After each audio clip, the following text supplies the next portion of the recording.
नमस्कार दोस्तों, मैं हूं आपका दोस्त अनूप धामने। स्वागत है आपका हमारे YouTube चैनल।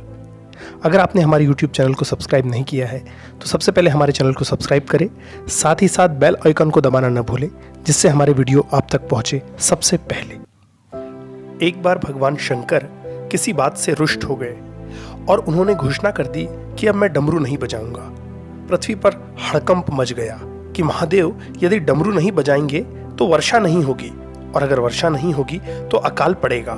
अकाल से व्यर्थ ही मनुष्य जाति पर संकट आ जाएगा और वो असमय ही काल के गाल में समा जाएगी। मनुष्यों ने, देवताओं ने, सभी ने भगवान महादेव की बहुत पूजा अर्चना की। उन्होंने प्रयास किया कि भगवान महादेव प्रसन्न होकर अपने संकल्प को वापस ले ले, लेकिन भगवान अपनी बात से टस से मस न हुए। वे समाधि में चले गए। 2-3 वर्ष गुजर गए, किंतु धरती पर एक बूंद भी वर्षा नहीं हुई। एक दिन जब महादेव समाधि से उठे तो उन्होंने देखा, विचार किया कि जरा पृथ्वी का चक्कर लगाकर देखा जाए कि क्या स्थिति है। उन्होंने माता पार्वती को साथ लिया और दोनों भेष बदलकर पृथ्वी पर भ्रमण करने लगे। उन्होंने देखा कि चिलचिलाती धूप में एक किसान अपनी बंजर डली हुई भूमि पर हल चला रहा था। उन्हें आश्चर्य हुआ उस किसान के मूर्खतापूर्ण श्रम को देखकर। उन्होंने मां पार्वती की ओर देखा। पार्वती जी समझ गई। वे उस किसान के पास पहुंचकर बोली कि भैया, मैं तुम्हारी मूर्खता पर चकित हूं। 3 साल से वर्षा नहीं हुई है और आगे भी होने की संभावना दिखाई नहीं देती, क्योंकि महादेव अब कभी भी डमरू बजाने वाले नहीं हैं। तुम व्यर्थ ही इस बंजर भूमि पर अपना पसीना बहा रहे हो। तुम्हारे हल चलाने भर से फसल थोड़ी पैदा हो जाएगी। तुम व्यर्थ ही श्रम करके अपने प्राण को गवा रहे हो।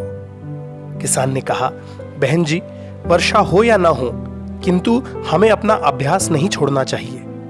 अभ्यास के छूट जाने से कुशलता समाप्त हो जाती है, और कुशलता के समाप्त हो जाने के बाद फिर कितनी ही अनुकूल परिस्थितियां क्यों न हो जाए, हम उनका सदुपयोग नहीं कर पाते।